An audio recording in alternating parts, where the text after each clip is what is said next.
Hey, I'm John Prendergast from the Enough Project, and this is Omer Ismail. We have been following together the trials and tribulations of Sudan for many, many years, and we've traveled together many times there. It's a momentous occasion. The world had hoped, when the elections in Sudan had taken place over this past week. Of course, we have been saying for months and months and months they were going to be stolen, and they were.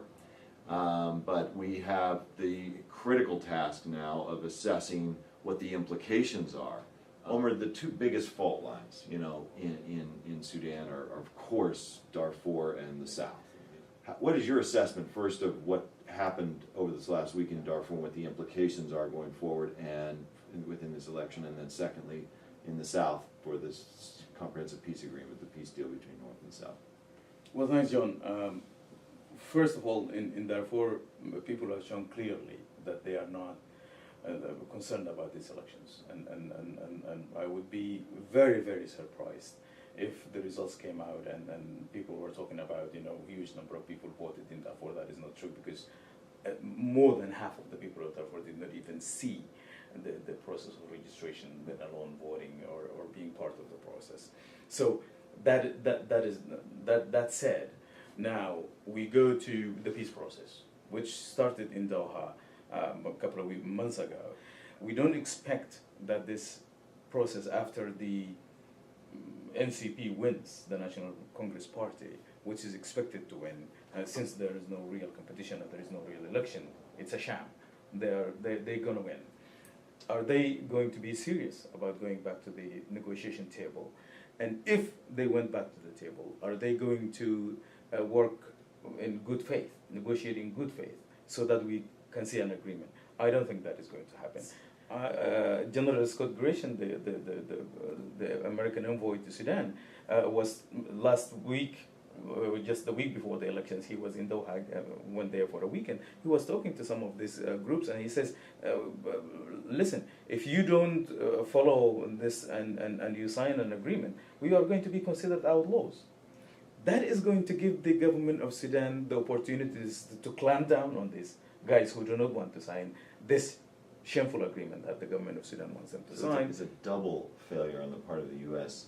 in not standing up against the the stolen election, particularly in Darfur, and then not standing up to this sham peace process in which there really isn't the issues that the people of Darfur care about most are not being addressed. And Gratian goes in there, the President Obama's special envoy goes in there and scolds those rebel leaders and tells them to go along with this plan. I mean, it seems like the voices of the Darfurian people are completely taken away, both through the electoral process and through this peace process, backed by the United States. Absolutely. And if they certified these elections to be legitimate, and Bashir got the legitimacy that he was yearning for 21 years or more, then that will embolden the NCP to do whatever they want to do in Sudan, knowing that the result of the referendum most likely is going to be the separation of the South. Then they control the north, that they are going to finish any armed resistance in Darfur,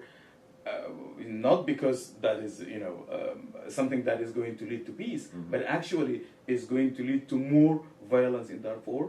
The civilians are not going to be protected. The whole of the region is going to turn into a military theater, and they want to do that quickly, so that they can now turn to the issues of separation. And if it is not going to be a soft landing like General Gratian hoped, they can remove their assets and their personnel to the south, and they might even get ready to fight in the south. Who knows? And it's devastating, for the people of Darfur. Their voice is silenced by the election.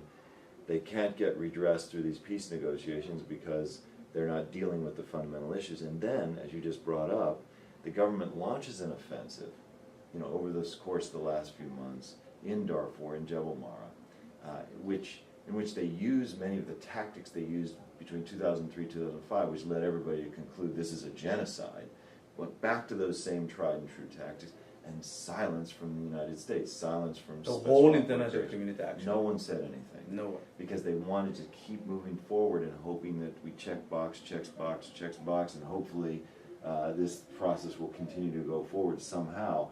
But in the meantime, particularly the people of Darfur have been left behind, sold down the river, whatever analogy you want to use. How can we change that? What do we need to do differently in Darfur? Let's focus on that for just a minute. To begin with, I think everybody should raise their voice and say what happened in Sudan is a sham and this is not legitimate elections, so that this government will not given a free rein to do whatever they want. This is going to be the first order of the day. Then the people should remind the international community, and I mean by that the people in the United States should remind the administration that this is President Bashir, no matter whether he's elected or not, he's still accused of committing mass atrocities in Darfur and war crimes, and maybe again Ocampo is going to revisit the issue of genocide again. So this is a regime that did that, and they have nothing that is going to stop them from continuing on this path. So we should call for a real peace agreement, not this sham that we see in Doha today. It is not going to take us anywhere. It's up to the United States, sitting there in the United Nations Security Council, a country that people look to all throughout Africa and around the world, to stand up for some of these basic human rights issues, basic principles, freedom of assembly, freedom of speech, the kind of things that would be the bedrock of a real electoral process, to at least stand up and say, what is going on in Sudan today is not a free and fair election. We do not recognize these results. It's not an elected government. It can be a dictatorship. Well, that's a reality, but it's not something we're going to recognize. And secondly, for the U.S. to help push the agenda of the people of Darfur to address some of the fundamental issues and grievances that led to the war that then led to a genocide. That's the role of the United States. That's not what we're getting from the U.S. That's not what we're getting from General Gratian. But more importantly, we're not getting that from President Obama. 1-800-GENOCIDE, that's the number for people to call. And you can call in, you get forwarded straight to the switchboard of the White House and tell President Obama you want him to take the lead in condemning this unfree and unfair electoral process and demonstrating that the United States is willing to get back in the game, get involved, and help bring about a lasting peace for Darfur and for all of Sudan.